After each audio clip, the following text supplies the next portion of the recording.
What's up, YouTube? Welcome back to the Cutlass Board Games channel. I am Keith. I have been a Blood on the Clock Tower storyteller for many years now, as I was part of the original playtesting group here in Sydney. And I want to tell you, you are storytelling the game wrong. I'm sorry. You've just been doing it poorly this whole time. And I want to talk about your performance in particular. Now, I want to talk about a very specific mechanical component of storytelling and why people have been making this mistake. I will see this constantly kind of crop up and it irritates me, and I feel like this was a good time to kind of talk about it now. And the reason why I think this has become a problem is because people have learned from watching people storytell, and then they go away and they storytell, and then people have learned from watching them storytell, and it's become an inherited behavior over time that people have lost the understanding of what the origin was and why we did it. And this thing is, how do you wish to die? Asking a player how do they wish to die has a very specific purpose, and a lot of people have lost sight of why this is done. And now let me give you some historical context. Way back in the day, in kind of the original playtesting kind of stuff, we would have kind of two different separate groups where games would be run.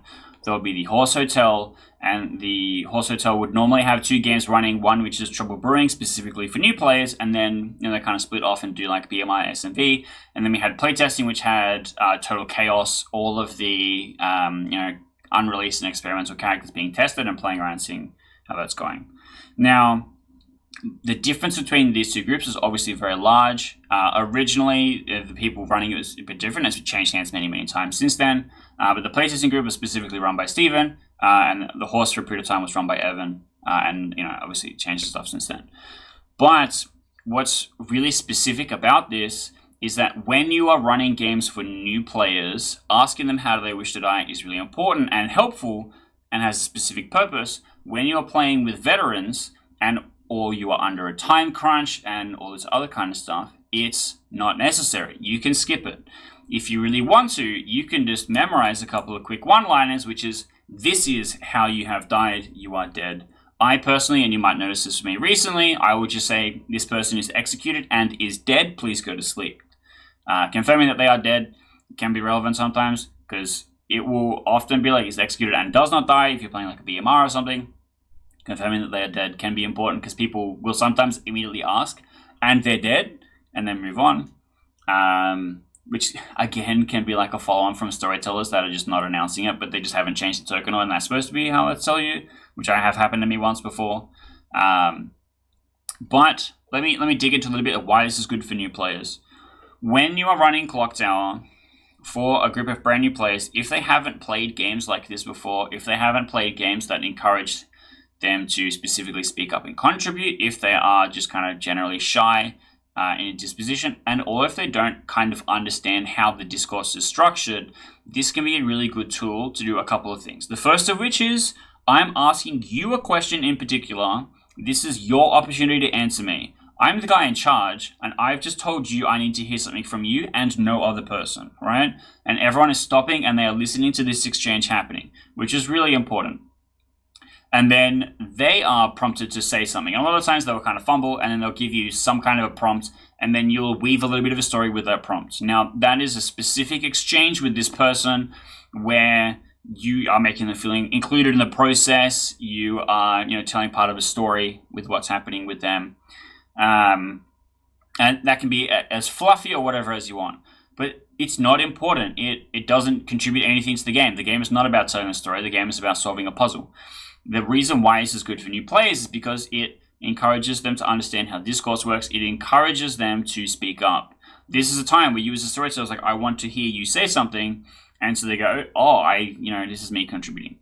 And so that encouragement is really helpful. It also gives everyone an opportunity to have heard from a person at least one time, even if it's, kind of irrelevant, but it can also help build courage and like that kind of stuff. And so its original purpose, I think, works really well. And, my gripe kind of comes together with when I'm a veteran, I'm playing in a game. I had one game in particular that I played at the Shaky. It would have been like a year, maybe two ago by now. We had one specific storyteller, who was running the game. It was the last game of the night. We had exactly 1 hour to play this game. And every single time a person died, they would be like, how do you wish to die? They would, give some kind of a loose prompt. And then he would tell a very long story about that thing and how it connected to the story. And we are now all held prisoner listening to this, waiting for the game to continue. We are all veteran players. We all know what's going to happen. And we are just waiting for you to say dies or lives. And then we move on, right? And this is playing Badman Rising as well. So us hearing dies or lives is really important. And then we ended up having to fiddle in this game because it was not able to be completed. When instead it could have just been like, you are dead, you are alive, and we continue. And having an understanding and reading the room and knowing when, to kind of use this or not can be really important. If you have a mixed group where there is some new players and there is some veteran players, you can spotlight the new players and say, here's your opportunity to speak. How would you like to die? What is going on with you? And for the veteran players, you can just go, you have died. You have been executed and you have died. One of the things that I like to do is to just have kind of a few things on hand. Usually zoo animals is like incredibly easy as a theme. Pick a different zoo animal for each person. This thing killed you. An elephant sat on you and you died. You got mauled alive by a giraffe. You were fed into a pit of feral meerkats or something, right? You say, here's a one-liner thing, this is how you have died. Because it doesn't actually matter. It doesn't actually contribute anything to how the game is played. It is you doing a theatrical performance about the story of the game. A thing that does not overlap with the mechanical gameplay in any way. Unless if you are trying to communicate through a wizard wish, something has happened, that's the clue you're trying to give. It isn't really that important, right? And so, like I said, it has a specific purpose. And when you are removed from that kind of, arena, those kinds of plays, you no longer have any new players. It's just all kind of veteran players. The veteran players are just waiting for you to facilitate the game. The way that you impress a veteran player is by running a game that doesn't have any mistakes. It's smooth, it's choppy, people aren't sitting around waiting, having downtime, and stuff like that. The way that you impress a new player is by adding theater, is by impressing them with this new cool stuff that's going on, is by making this experience feel so much bigger than it is, because it's really unlikely for a new player to grasp the complexities of the puzzles right away, that you can kind of, help them with some excitement along the way, and then they do the big grim reveal, and then they kind of have this cog, connecting moment. And so, that's kind of my thing. And I noticed this a lot at ClockTowerCon, which, was just over the weekend, and I would see experienced storytellers running games for only veterans and doing this kind of thing, like stopping and being like, how would you like to die? And then the player being like, I don't know. And then the storyteller still just has to come up with a thing anyway, where this whole bit could have been avoided, where they were just like, you were, pulled off into the beach by a herd of crabs, you're dead, and then move on. But conversely, Adam ran a game for me and 2 other veterans that he specifically handpicked. I talk more about this in my recap video. And all new players that had not played an advanced script before. Now, and this was a thing that made me really think about, this concept in particular, because he's running a game for all these new players, and he had done a bunch of times already. So he's doing the how would you like to die, but he's also doing a morning announcement kind of bit as well. So he did a really long story setting piece at the intro to the game. So not even the storyteller I Am Dead played the game one, before that, before the first night. He sets the scene, he talks about the it wasn't quite like a carnival, but something kind of like that. And where we all a festival, yeah. We were at a festival and there's things happening in the festival, so there's celebrations and stuff like that. Everything is fine. Everyone goes to sleep. He wakes up and he goes, well, things are weird about the festival. And part of this intro introduced the veteran players as like weird cousins or something like that. And, kind of talked about the space of some of the people in it as a way to help introduce people to kind of understanding what's going on. Even though he had also specifically and directly explained why we were here and, that we are scary. And then he goes through the night phase, goes to morning, goes, okay, everyone wake up, I'm dead. Here's a little bit more of actually the narrative of this big festival that we were at and stuff like that. And he would continue running this story in particular, where it's not just random ad hoc bits based on what people have said that have nothing to do with anything. He is telling a narrative through running the game. And whenever people die, he's weaving maybe a suggestion or whatever with it into that. And it works really well. It's really theatrical. It's creating a more kind of visually immersive experience for the new players, because they are the people that are excited and interested in this kind of thing. And by the time you become a veteran, you are just looking to get to the game.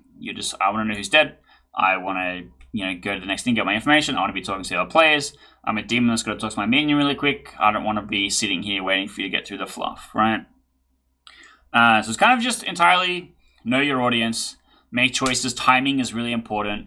Games really do not need to drag on, too long. You can do a lot of things to make things faster and punchier, and that version of an experience will always be better than a long, drawn-out experience as well, because sometimes things can happen in the game that give you extra days, give you extra time, and if you're already waffling, if you're already dragging stuff on, and the game is 2 hours, the game gets over that 1 hour 30 mark, I'm already grumpy. 2 hours, I'm already like, why have you done this? And it's easier to keep things punchy. It's easier to keep things on time if you're paying attention to that kind of stuff. If you have a couple of quick things loaded up so you can fire them off. This person got eaten by a giraffe. It's really easy, and it's a really good way of, keeping the experience punchy. So that's kind of my piece. I was grumpy about it. I hope I explained it really well. Look, if you completely disagree with me, I would love to hear some reasons in the comments. But from my personal experience as a veteran player, I don't need to hear the storyteller waffling about stuff. I've heard it all before. I know what's going on. I just care about the game. But when you're first playing it and there's big, cool, exciting things happening, it is really interesting. And it is really cool to see the storyteller up there with all that authority and immersive storytelling kind of stuff happening. That's just kind of my take. So if you are interested in more kind of storyteller advice kind of stuff, I do have a bunch of that kind of stuff on this channel. I have a bunch of like kind of rack up analysis stuff. I have a lot of script breakdowns where I talk about the homebrew stuff that I make, and then we just have like a shitload of games being played. So you can come and watch me storytell, and you can critique me directly if you think that I'm wrong. But I'm not, so I won't worry about that.